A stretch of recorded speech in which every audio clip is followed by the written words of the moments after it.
Okay. All right, you guys ready then? Looks like I just got Tom and Josie, right, of the non-admin folks. Does this sound right? John is coming. All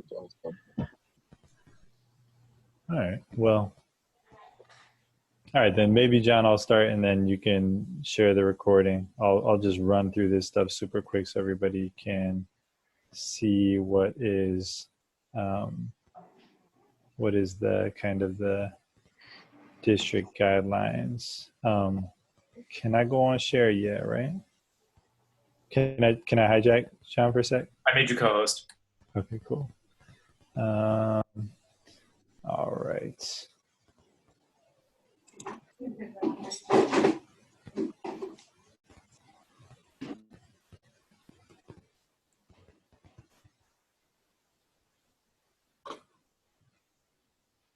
Now my screen is frozen. Can you guys still hear me?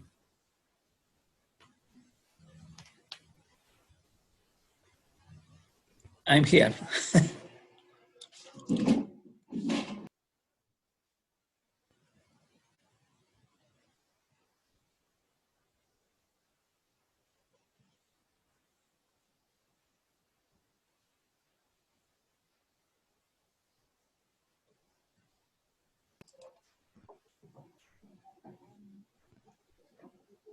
No hay problem.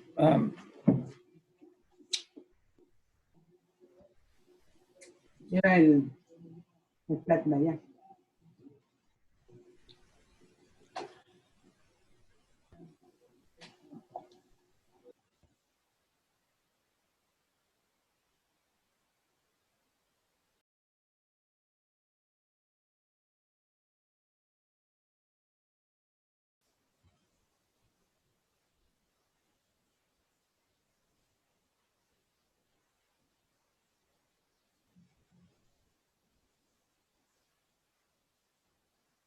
Okay, hopefully, can folks see the shared screen?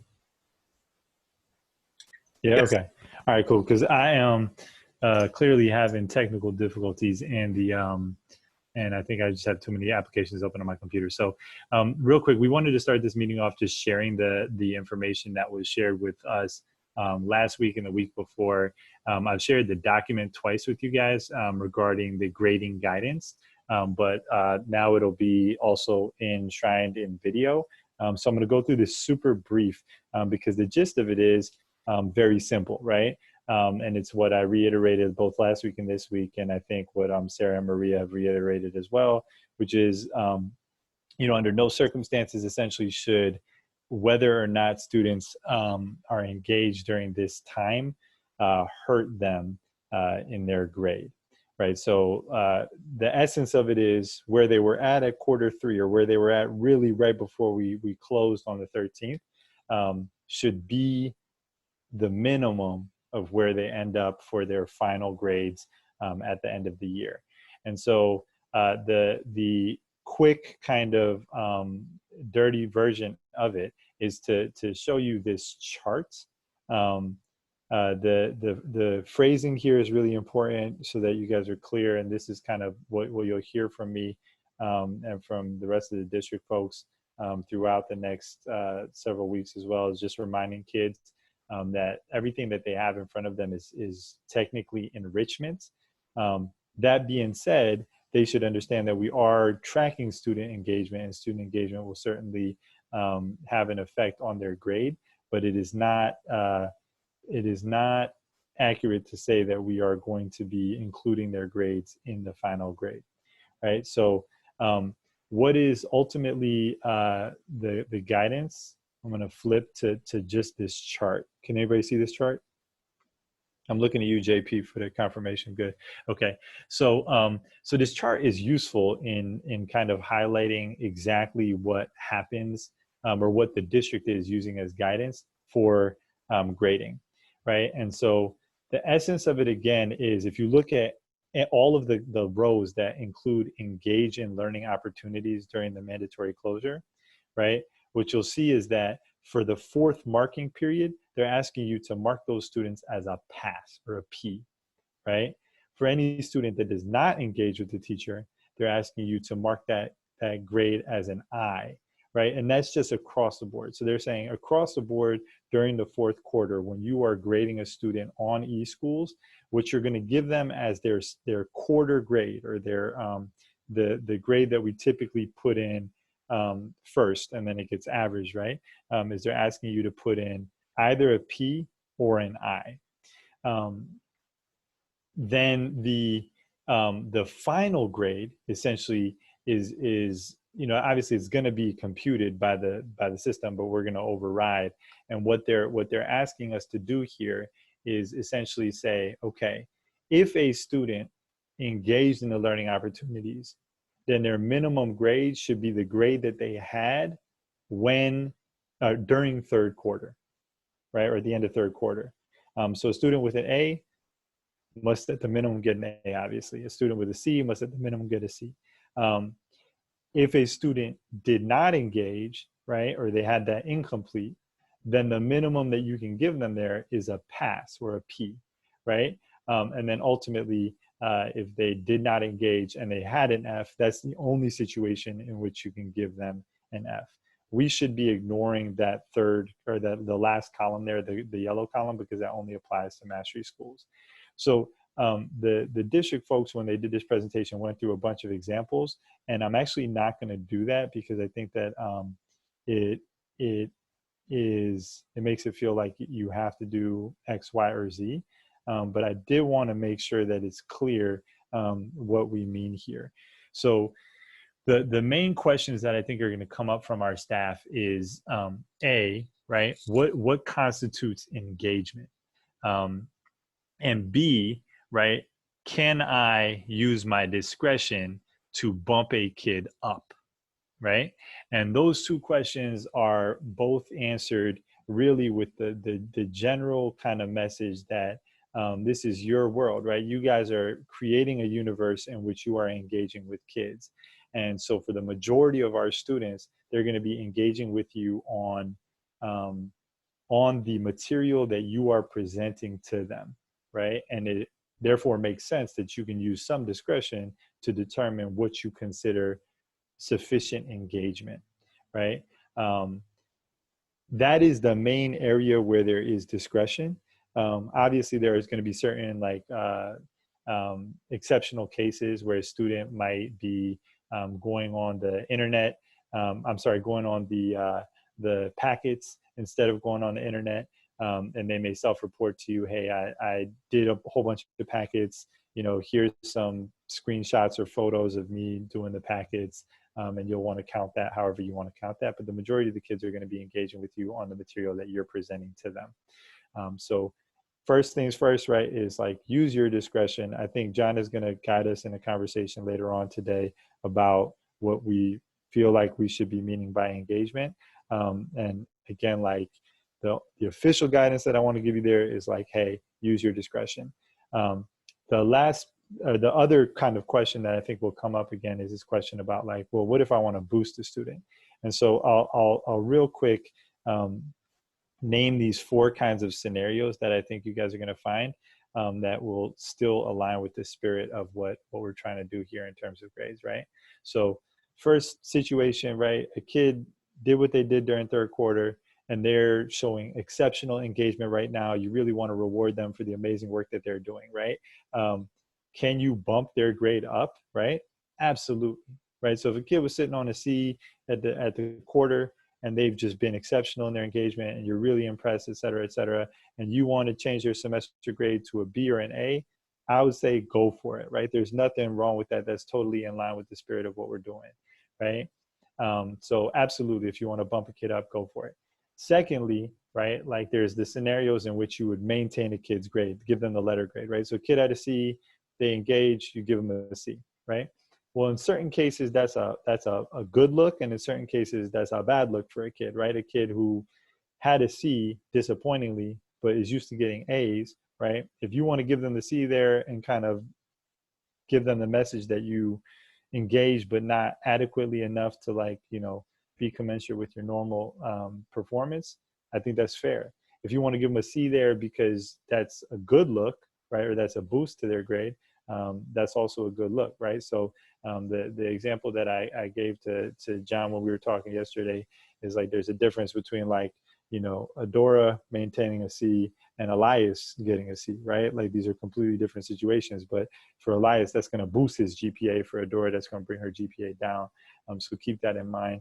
And then the last piece is like obviously for a kid who you are feeling like they did not put forth the effort, and you want to communicate that to them. That's where that simple pass is the move. Okay, so now that I've said that, what are the mechanisms here that we want to see, or that we want to kind of encourage you to use as a means to transparency for kids, and as a means to making sure that that you are accurately kind of capturing what engagement means. Again, I want to leave that to your discretion. I think you know, Maria and Sarah and John all kind of agree on that. But what we will encourage you to do, and what we'll set up as a tool for you to use, is just to kind of track essentially, you know, for yourself, what percentage of assignments are kids getting done during the closure, right? And to a certain extent as well, right? What is the amount, or the proportion with which they're attending the sessions that you're setting up for them? I think they'll probably talk about this later, but this notion of like grading based on attendance, obviously we want to get away from that. But certainly, especially John made the point last week when I talked to him about it, there's, you know, it's difficult to tell if a kid is watching a Zoom session or actually participating in a Zoom session live versus watching a Zoom session on a YouTube, you know, 3 or 4 days later or that night or whatever. Based on their circumstances, you wouldn't know necessarily, and it's difficult for a kid to self-report. So attendance isn't necessarily the best look, but certainly getting assignments done is, and certainly also there's the question of like, well, what would they be getting on an assignment if they, if you were grading it, right? Certainly you can continue to use ManageBack, and we encourage you to continue to use ManageBack, but obviously use NAs for kids who didn't complete assignments. So all that to say, we'll set you up a spreadsheet where you're going to be able to kind of write down for yourself. We're not going to like necessarily check this, but it is useful if there's disputes later on from families or from kids or from whoever that's like, wait a second, why did I get this grade? So we'll set that spreadsheet up for you to kind of track that for yourself. And then the other thing that I'll make sure I share with you is where students are currently at in terms of their cumulative GPA. And that way you can kind of make those discretionary judgments about whether to assign a grade, a letter grade at the end of the semester, or a pass based on whether or not it will help or hurt their GPA, and certainly how that jives with what you're trying to do in your classroom. Okay, that was my super quick and dirty version of this. I think you guys have access to this slideshow. If you don't, I'll share it. But the main thing that's in it is obviously also in the PDF document that I shared with you again yesterday. So what I'm going to do is I am going to undo the meeting control. I'm going to stop share, and then John, are you back as the host? I'm always the host. Awesome. Okay. So any other questions that Maria or Sarah or Doc or anybody, if you guys want to ask questions, or if teachers, if you want to ask questions just for the good of the recording, I know there's only like 4 of you guys here, but it might be helpful for other people to hear on the recording.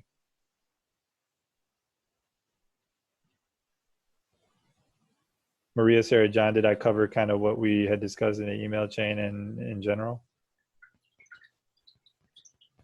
Yeah, I think there's been a couple of emails today going back and forth, but as far as making a Google Sheet or some sort of data sheet to support it. Yeah, it'll basically, my thought is to just basically work off of the interim spreadsheet that we typically use. And then it's as simple as you guys punching stuff in and being able to kind of discern again, like whether or not you feel like a kid's effort was sufficient. Cool.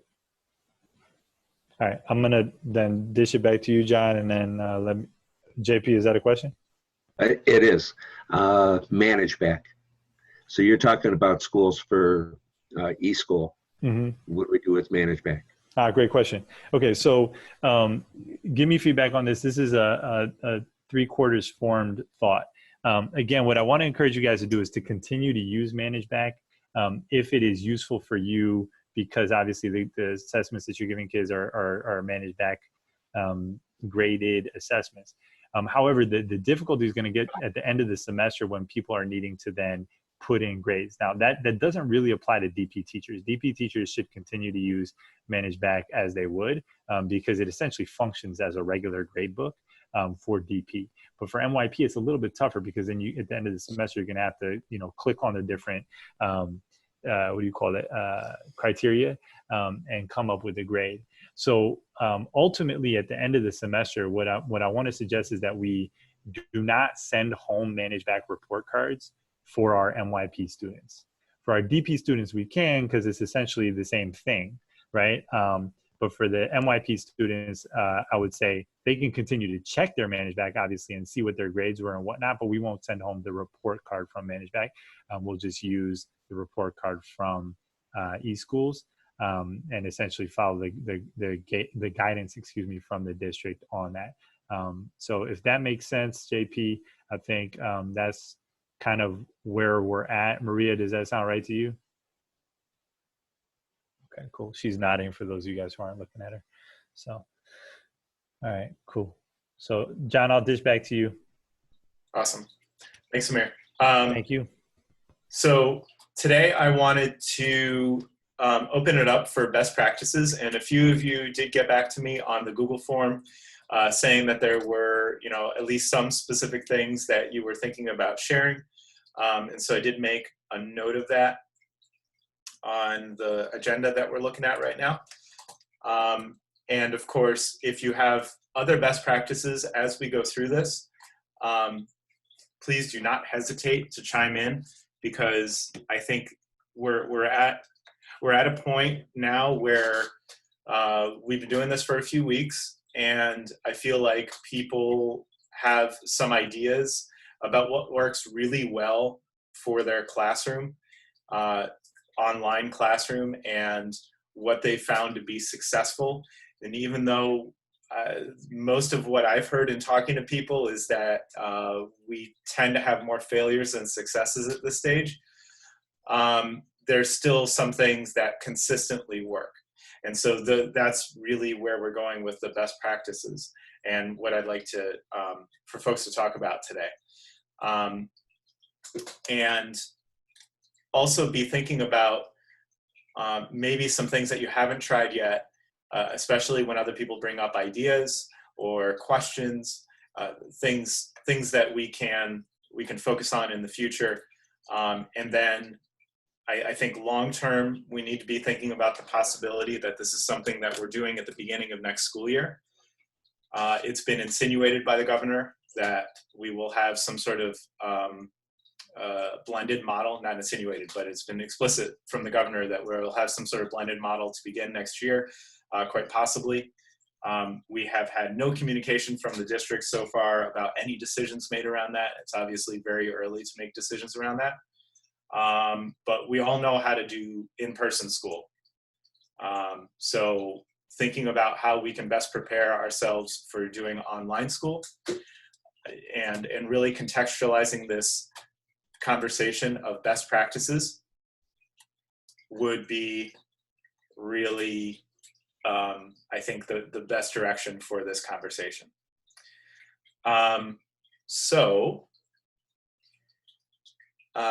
Serentopoulos isn't here, but if Nelson, if you wanted to lead us off with some of your best practices from G Suite.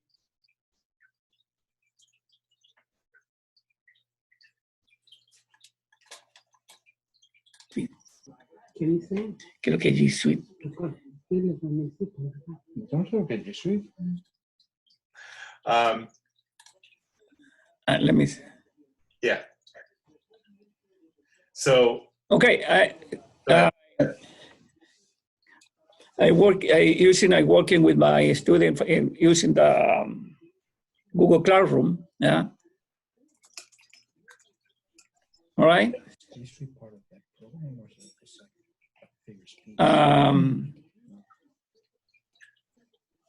Google Classroom also using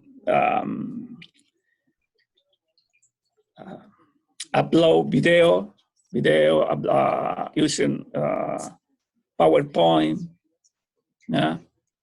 in my class, and also guide and study guide every week with a different topic. So every week you're doing a different topic and you're including all of those components? Yeah. Not all. Every week, different video, with a specific for the specific topic. I say the student review the video, review the PowerPoint, but every week I upload different video, two or three short video, 5 minutes, 7 minutes about the topic. Then I post a guy, another guy with question and answer about the topic. And I have a communication with the student in the Google Classroom. Also, I use the Google Voice. Yeah. Wonderful. Yeah, go ahead. Correctly working every week, almost every day. Yeah. How are those conversations over Google Voice going? Are those group conversations or are those one-on-one? Yeah. Some students call me because they ask me, hey, Mr. Jimenez, I don't understand the question, or what did the mean of that? I don't understand the question of the 3 or 4. Then I talk with them, and another student sent me question in Google Classroom. That's it, the communication. I stay with them. Wonderful. I put a summary of what Nelson just said in the chat, and that chat will also be saved so that we have kind of a record of what folks are bringing up. Any questions for Nelson?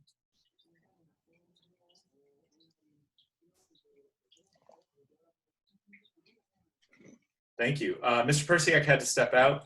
He'll be back in a few. Josie, did you want to share about the writing pad? I was curious about that.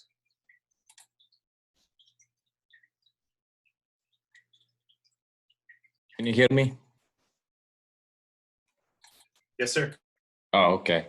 Everything going good. Thanks for teaching us the Zoom and Google Classroom. It's like your class helps me a lot actually. This is the one I just added. This is kind of writing pad. See, can you see this? So I can write just like a class, we can do like a board. I can write here the long equations and all the charts, graphs, everything I can do. I just recently bought that. So that's totally special thing. I can share the screen and act like it's just like a board. See if you want to do, I don't know. So a couple questions about that. How easy is it to save what you write on that? It is easy to save. Just there is a button like if you want to save that particular slide or that sheet, then it will automatically save to the document. And I tried to record that class. It also records in, I think it goes to the clouds. Am I right? Is it goes to the clouds, the Zoom clouds? It can. You can choose the cloud or the computer. Okay, it goes to both, I think. Then I pull it back. I tried to put it back into the Google Classroom. I think I did 1 or 2. Yeah, everything is going good so far. Yeah, but it's not like easy like you see the Khan Academy thing at the board. Just see here, this is kind of, yeah, I'm trying to share, but. Just share the screen. Let me see. Let me help you out. Yeah, I can't pull this down because my computer screen little. Now you're a co-host. Oh no.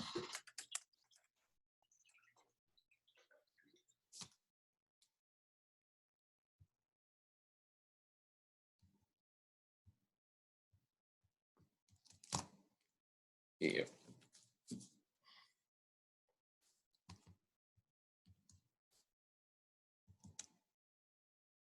Yeah, it's gonna look like this whiteboard.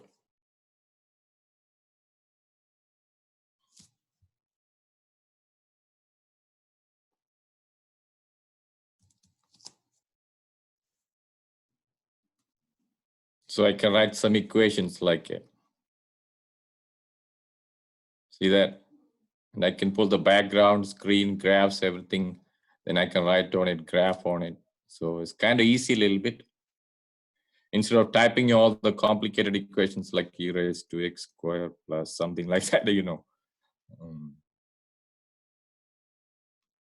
But it's not that easy because the pen is not, you know, it's not point like you see on the Khan Academy. They're using some kind of different technology. I don't know. I'm learning slowly. I'm trying to get a cheaper one. It's not that costly, but see. About how much is it? It's 120. I see. But it's much better than the other stuff instead of typing, especially for the math. You know, that's the formula and all is easier. Wonderful. To go back, I have a class at 2, okay? Yes. I have some Okay. things about the other stuff. I'll send in. I'll text you. Okay. Okay, great. All right. So far, everything is working out. All right, have fun at class. All right. Thank you. You're the best, Josie. Hey, Maria. Thank you. So Tom, you had something about G Suite. It was pretty general, but I'm sure you have more specifics. Yeah, could you share, or can I share my screen? Yeah.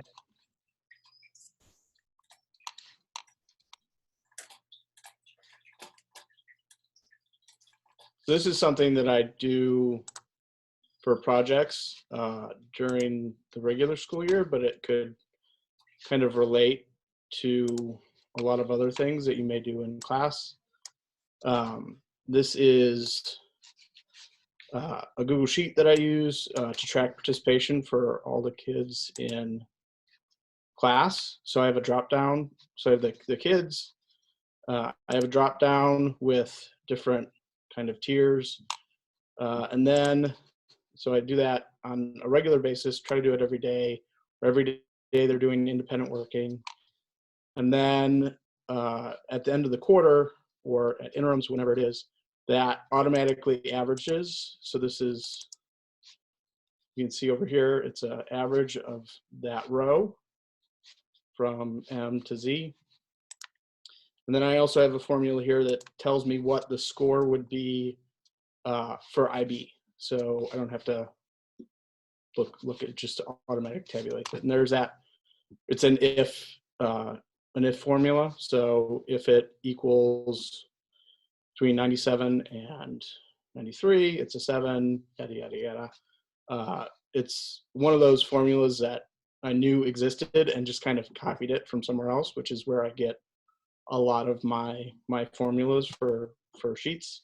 But this is something that was really easy to track. Like I said, projects and participation that the students are doing when they're doing independent work or over a long project. It's easy to say, oh, they got they averaged a 75% in participation. So for that criteria in the grade book, they would receive a 4. And then I go on to the next quarter, and you can see, like, for the interim progress reports for the third quarter, their average was there, their IB score was that, and then I started fresh with that next grade period. I didn't want, if they turned their participation around, let's say they were having a bad time during that interim progress reports, and they turned it around for the end of the quarter. I didn't want that regional average to count against them if they improved, because if they got something really low, it would just drag them down. So,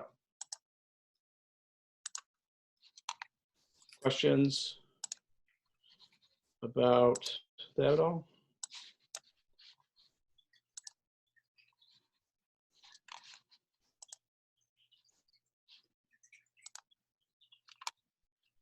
Looks great. Can you send? Go ahead, Amanda. I was just gonna say, could you send out the formula?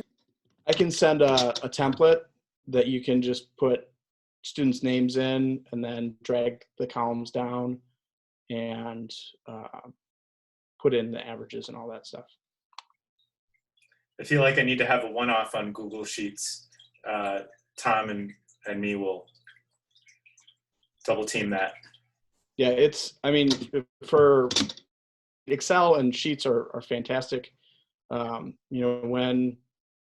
Like for a market, in my previous life, when I was doing market analysis, I would count our constituents based on their zip code, and you would just get their mailing address, and it would count all the zip codes in, and then I would get a total, and then I made a whole map of like where all of our constituents were, and it really helped us with marketing. So it's one of those things that if you do it well, it can be a really, really powerful tool.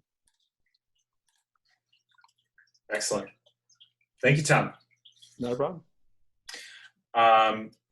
Amanda, you wanted to share something about class discussions?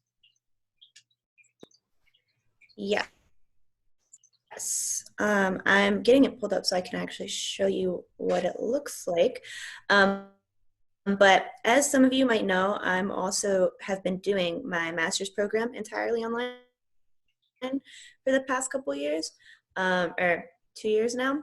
So some of the things that worked pretty well for me, or that have worked pretty well for me in online classes, I wanted to bring in. I'm going to share my screen. One of those has been discussion boards, which is pretty simple. Basically something that you can create on Google Classroom, which is what I wanted to show, because it's not necessarily like the discussion board feature, but they do have this feature called like ask a question, and once you ask a question, you are able to ask a question and students respond, they're then able to respond. So it's a way for them to still engage with each other in a digital space, required to respond to each other and in like a substantive way. So kind of a way for students to still be able to have a little bit of that dialogue around these topics instead of feeling like they're engaging material kind of more in isolation, even if they're not able to always make the Zoom class where we tend to have our discussions more live and in person. This is just kind of an easy way for them to have dialogue around some of the topics in the book and to each other's thoughts, which I really like watching. So sometimes I do more like things that are more directly, all the things are topics. I try to put in like ones that are a little more fun too. Like we were talking about the 50s and gender inequality, and then I found via a certain media platform the J-Lo Ain't Your Mama video, and it integrated images from the 50s talking about gender inequality, and I was like, ooh, okay, fun, not this. Fun discussion to have. Anyway, so yeah, that's one of the things that we've been doing, and I wanted to share that the question feature could be used that way. Awesome. Questions for Amanda?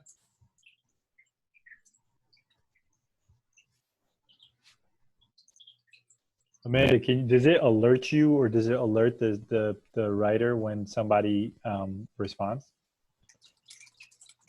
You know, I think you actually have to come back and check, which is something that I don't know about the discussion boards that I'm part of as well.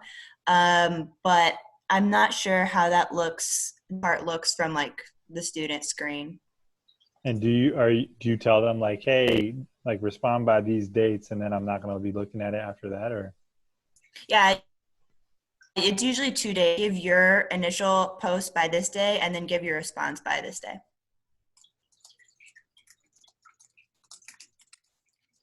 Awesome. I know Persiak wanted to share something, but he's not back. Sarah, was there anything that you wanted to ask or throw in at this point? I know you said you might want to chime in. No, I don't really have anything to add, but you guys are doing so awesome, I think. So I just wanted to put that out there. I think that you guys are doing a really good job with all this technology you guys are incorporating. I know, like, when I talk to the students, they seem, they tell me that they're stressed, but they know what's going on. So I think that it's working really well. So good job. Thank you. All right. So there was a couple things that I saw recently that one of my concerns has been that students aren't being held accountable when they're online, right? When we are instructing online and the student is logged into Zoom, they stop their video, they mute themselves, and so you're speaking into the void, right? And it can be very difficult teaching and speaking into the void. And obviously there are ways to ensure engagement and everything during this time is a little bit harder. But when I have students doing independent work on Google Classroom, I can check up on them and check up on their progress. And I wanted to make sure I shared how to do that with you guys. So that's something that you could harness. So let's see if I can find something that I've actually been working on here. So if we go to Classroom and for example, there's these question sets. So in environmental, I have students doing question sets, and this document right here, this question set graphical organizer, a copy gets made for every student.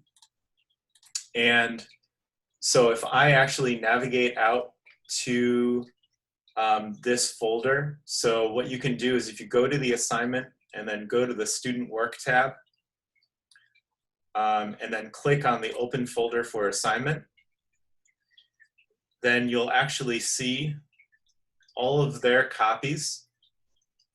And you can also get to this by going to your Google Drive and then the Classroom folder and navigating your way through. But the great part about this is that we have a lot of information just in front of us from the folder itself. The last modified is really helpful. Last modified will be actually when the document was created if the student has never opened it before. Now we can see here that Alanis, Arden, Denaya, looks like those are the only three who've opened this document. That's okay. I'm not gonna feel any kind of way about that, but you can look at the document in real time. So if I open up Alanis's, if she were working on it right now, and some of you know this about Google Docs, then it will display her icon in the upper right-hand corner. I'm gonna zoom in on this a little bit so we can see it. If you're displaying a Google Doc for students and it's too small, if you go up here and you click on fit, it'll fit it to the window, make it a little bit easier to display. But if Alanis was looking at it, her icon would appear up here in the right-hand corner, upper right-hand corner. So first of all, I could see if the student was actually looking at the document they were supposed to be looking at. We were all doing this in class. And then I can see them typing in real time. And so if she were typing water content increases for soil A as the rainfall increases, I could see her doing that. And so I could spy on her, right? It's my prerogative as a teacher to be able to spy on my students a little bit. So I can, look in on this Google Doc and see where she is on this Google Doc. And in fact, I can keep all of the Google Docs open for all the students who are currently logged in. And so I can just cycle between them. And then I can use the Zoom chat to say, hey, wait a minute. Are you sure that it's soil A? Or are you sure that it's increasing?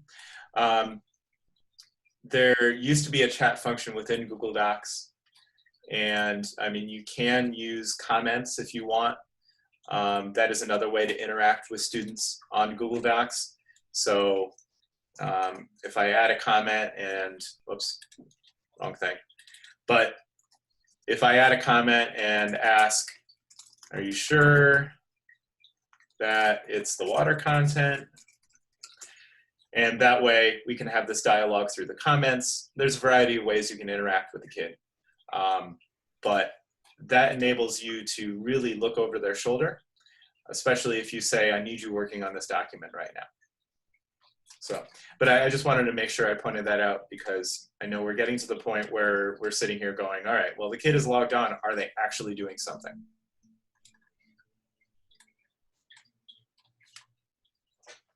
One thing I've also done for that when I have a small group, which I think would only work for us, but I've had students kind of rotate sharing screens when it's doing something really new, like when we were doing house, I was doing that with humanities, so it's a smaller class, but I did have them rotate them sharing the screen of like what they were working on and how they were doing it, and then we were just kind of all talking it through, which was nice because it was very like clear where everyone was at and kind of helping each other out as well. Nice, nice. Yeah, there are lots of good tools for collaboration. And I think we're just scratching the surface at this point. So were there any other best practices that folks wanted to bring up? Hi, Mia. She can't hear us yet. Hi, Mia. Hey, how are you? Sorry, Good. I'm late. No problem. We were sharing best practices.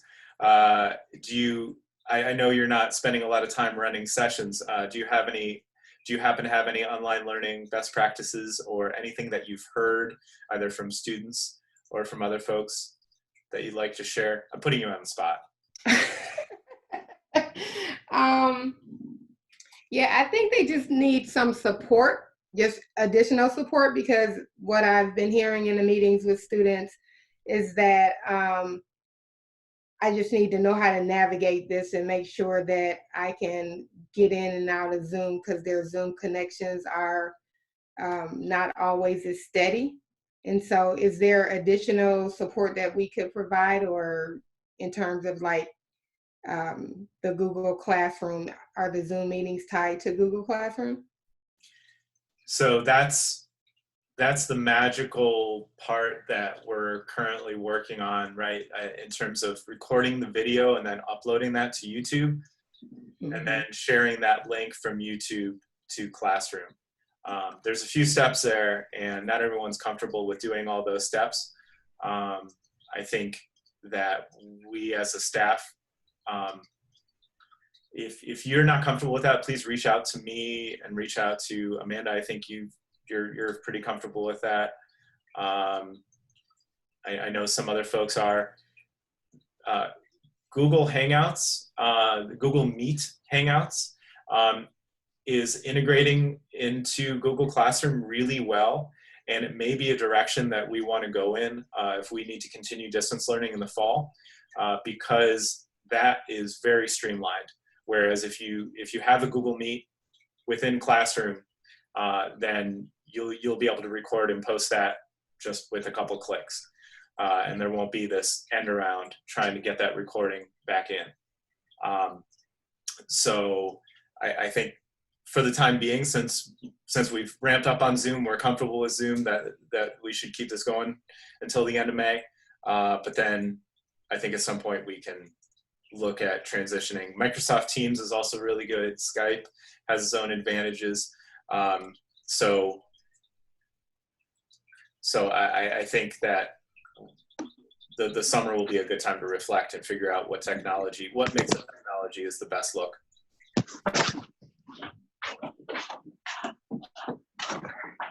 So, Maria, if you don't mind, I'm gonna mute you real quick. All right.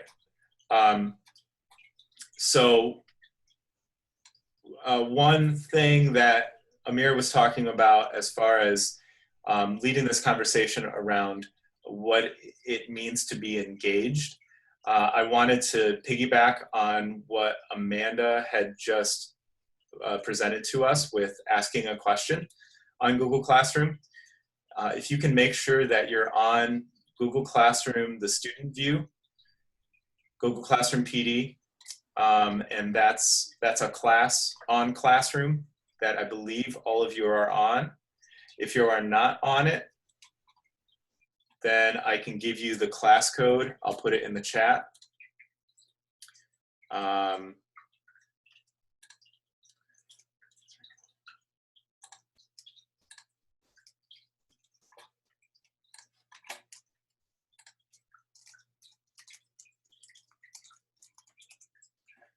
So if you're not on the Google Classroom PD Classroom, then that is the class code to get on there.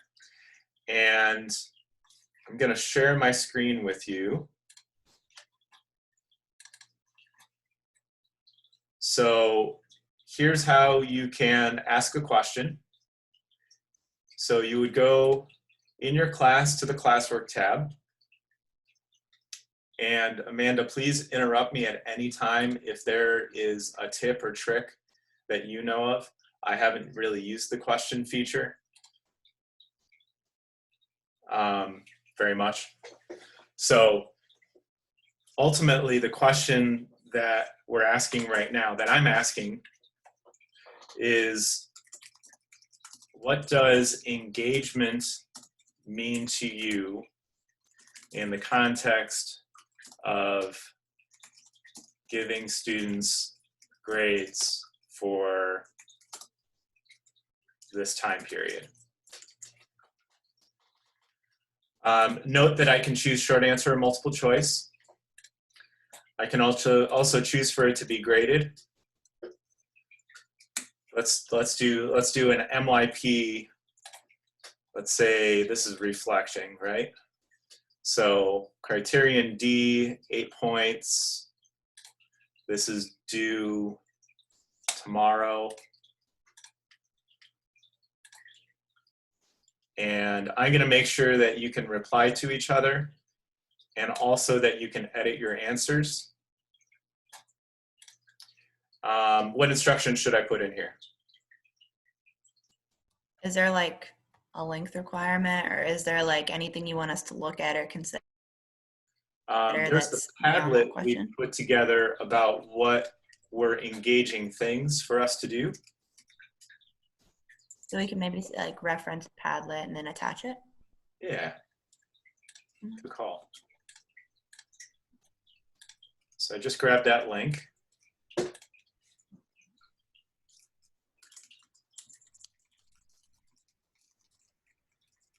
Also, a thing regarding a due date, after it does come due, you as a teacher do receive notifications for the posts. You don't receive notifications for the responses, and that's where, to each other, and that's where I'm not sure if students do, but can figure it out. Excellent.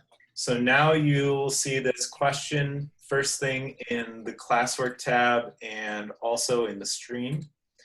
You can click on it from either place.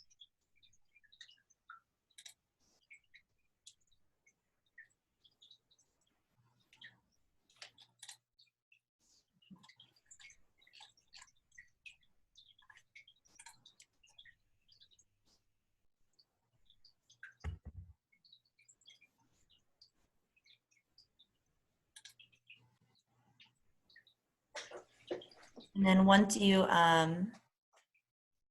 answer is when you can see other people's responses. It does the whole blind thing where you can't see other students' responses until you have submitted your own answer.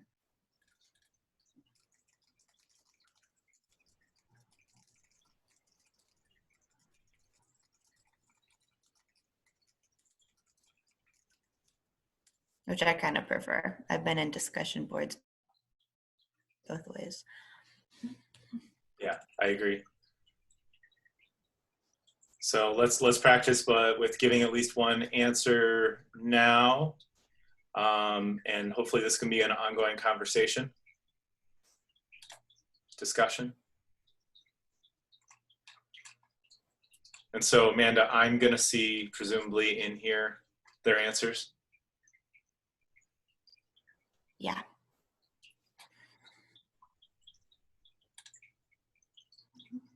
The biggest thing that I've noticed that I need to remind students of is reminding them to respond to each other. So if you use it, just keep in mind that the first time you might have to remind them that, hey, I know you turned yours in, but you need to go back and respond to however many of your peers you decide. I do 2 each time. So that's just something to note. And students aren't always used to going back to something after they've turned it in, is why.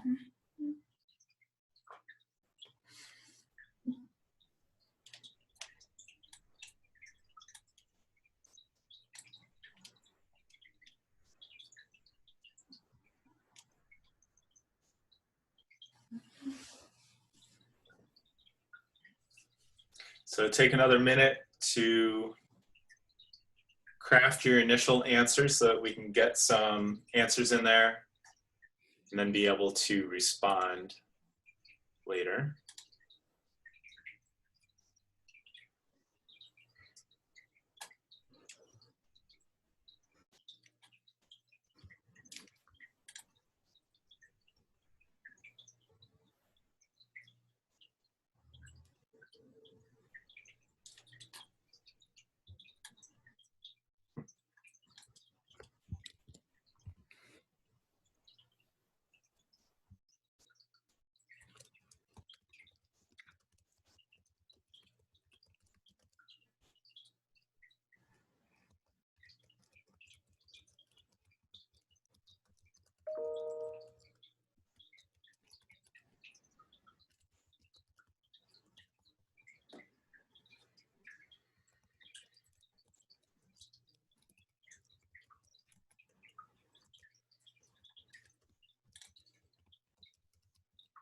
Is there a quick thing?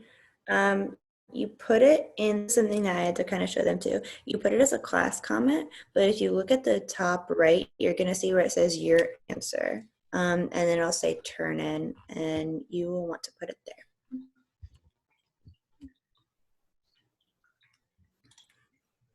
Thank you. So yeah, this gives you the student experience, and then you can see what my experience as a teacher is on the share.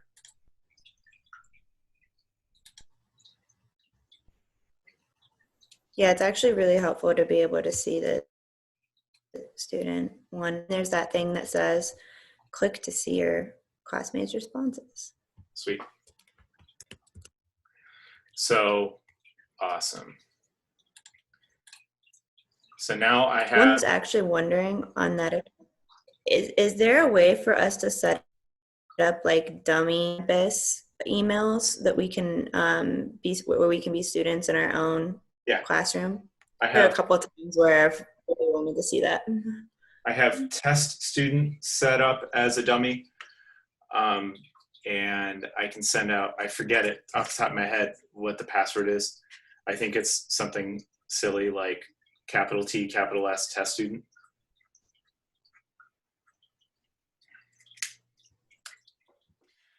So as the teacher here, I have a few options now. I can click on turned in so I can see only the comments. And then if I click on, thank you Amanda for replying, then if I click on the reply button, then I can see any replies to that comment. And I, as the teacher, can also reply.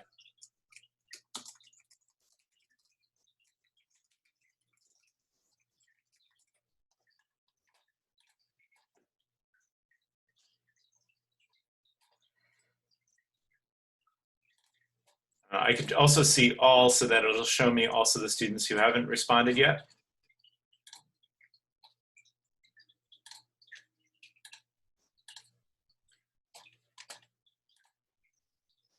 Oh, and I can mute students. I didn't even know that. All right. So if a student is flaming or trolling or doing or being inappropriate, like Tom, clearly, I can click on mute and let's see what happens. Sorry, Tom. Okay, so they can't, that's a lot. All right. So if I mute Tom, he can still submit work, but other students won't see it. He can't reply, he can't comment or post. I'm not gonna do that though. That would just be mean. I don't know if we've had this conversation. One thing that's great for trolls on Zoom is with the chat, you can kind of define who can write in the chat when and to who. Yes. And over here, I can give a grade. If I click on the student in order to assign them a grade, then it shows me their entire history. So their response to the question. Now, I think you were pointing this out before. For Amanda, it just shows me her response to the question, but not any comments that she makes back to other students for the grading. So if you want to grade them not only based on their response to the initial question, but also their responses to other students, then you have to be a little bit more, you have to go through on a manual basis and grade that.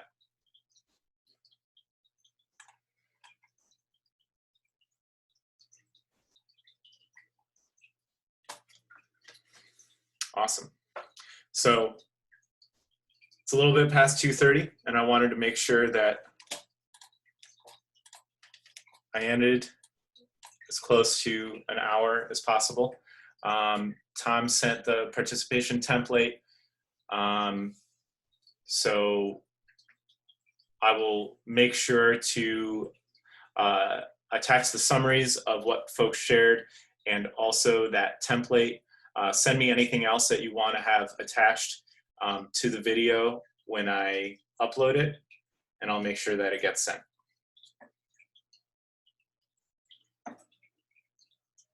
Anything else? Can I make an announcement really quick? On Friday at 12, for the extended essay office hour, we're covering research topics or research questions. So also the students are supposed to be checking in with their supervisor this week. So please reach out to your students and encourage them to come on Friday. You're welcome to come too, everyone.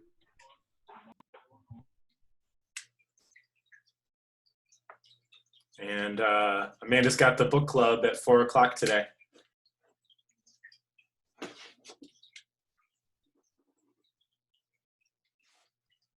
All right.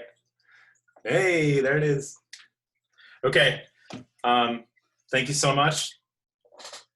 I'll post it later. Enjoy the day. Thanks, John. Thanks, John.